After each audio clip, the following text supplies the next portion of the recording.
Welcome back to Joe Stunner Boxing. In case you weren't aware, Mauricio Bronco Lara can really wallop.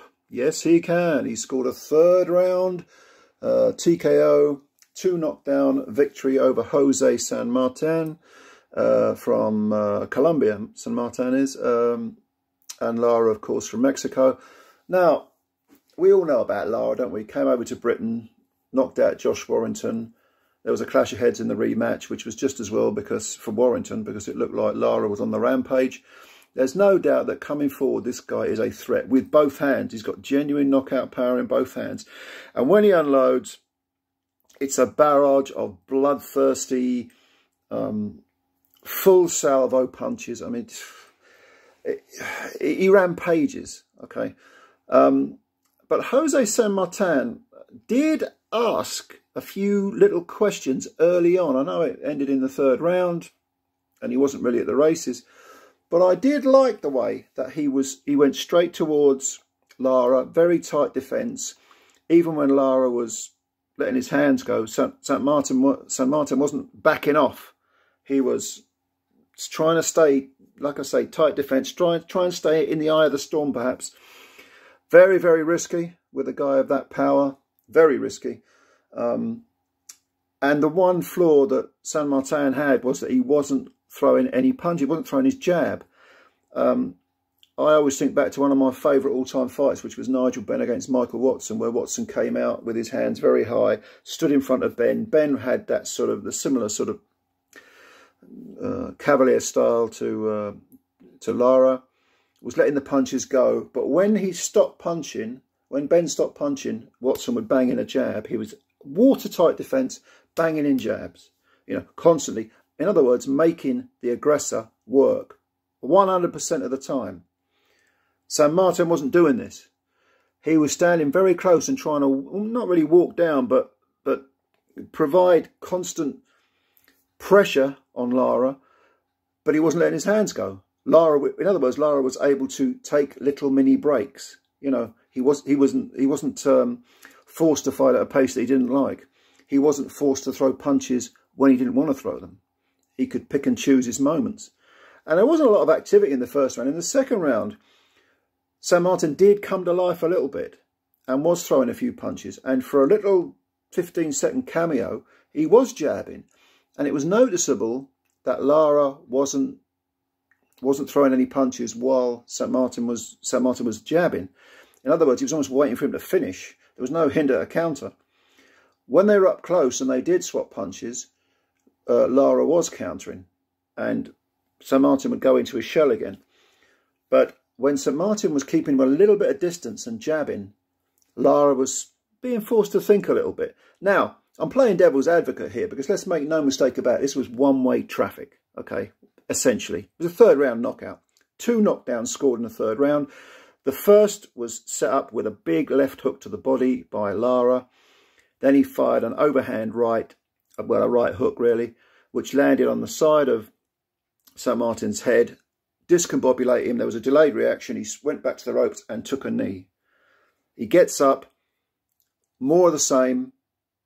Again, I think he tried to throw back. He tried to move in close, but Lara was just too strong, too downright violent for him. Pushed him back to the ropes and let a huge salvo of those hooks go, left and right, right and left, body to head. Clocks him with a huge left hook.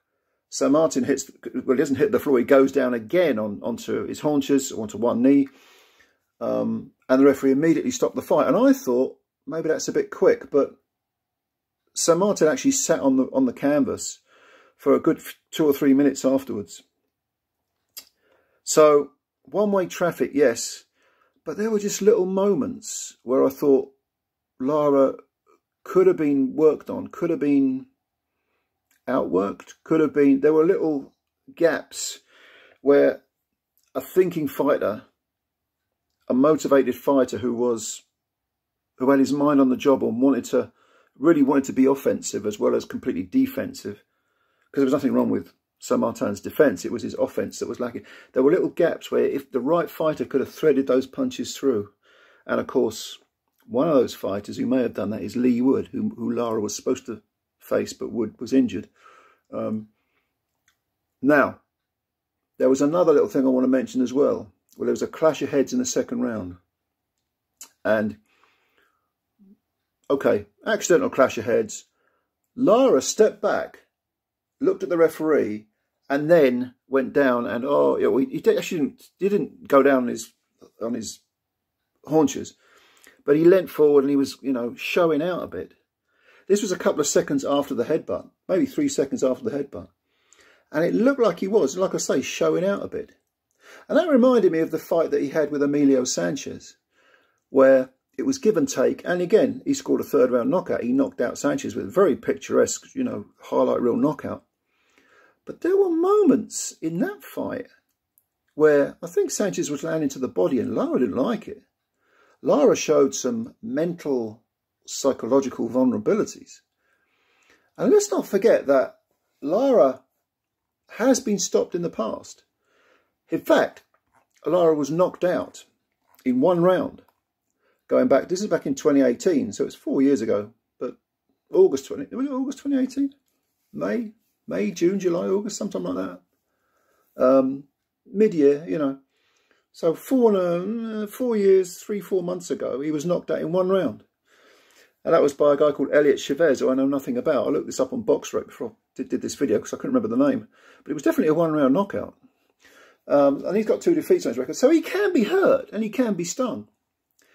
But look, I don't want this to come across as an anti-Mauricio Lara video, because it isn't. I love watching Lara fight. I think he's fantastic fun. But I don't think he's the great destroyer when pushed onto the back foot, when tested, that some of the greats are, So someone like, for example, just off the top of my head, Marvin Hagler. When he was facing potentially absolute adversity against John Mugabe, remember that huge uppercut that Mugabe landed on Hagler, and Hagler just swallowed it and kept moving forward. That mental strength, I don't know whether you can teach that. Life experience brings it, but there's also, your natural mentality, your nature, in effect, is what gives you that. And I think when tested mentally, Lara possibly could unravel. When he's in the ascendancy, when he's on the front foot, when he's putting the pressure on, no question about it, he is a freight train coming at you. But, Emilio Sanchez and now Jose Sanmartin were not the people to test him. Great fun to watch. Great fun to watch. No doubt about it, Lara. But perhaps not as well. He's a flawed come forward banger. Mike Tyson was another one. Coming forward, absolutely terrifying. In his prime, an absolute killer. But push him back, test him, punch him back. Mentally, the cracks would appear, and they'd appear quite quickly, So, good win for Lara. Deserves a world title shot, no doubt about it. No question about it. Josh Warrington won't go near him because I think Lara, you want to talk about mental cracks, I think Lara left his mark on Warrington, no question about it. I don't think Warrington wants him. Who's he going to go for? Don't know. But I want to see him in there in a world title fight. I think he's earned that. A lot of fun to watch. Whoever he goes in against is going to be bloodthirsty, and someone's getting knocked out. So, did you see this fight? It was on DAZN. Good fight, while it lasted. Intriguing. You might think I'm overreacting. You might think, but I'm really just playing devil's advocate. But if you do, leave your comments below. Thanks for watching, of course, as always. Like the video if you liked it. Hit the subscribe button if you don't mind. It takes a second, costs you nothing. And yeah, like I say, leave your comments below and I'll answer them. But yeah, great stuff. Yeah. Didn't have a lot of boxing this weekend, so we thought, but I managed to dig a few out. Well, go on DAZN and watch it. This is worth a look. In fact, the whole Mexican card, actually, from Mexico City was very, very good. Have a look. Anyway, thanks a lot. We'll speak again soon. And, of course, enjoy the rest of your weekend. Bye for now.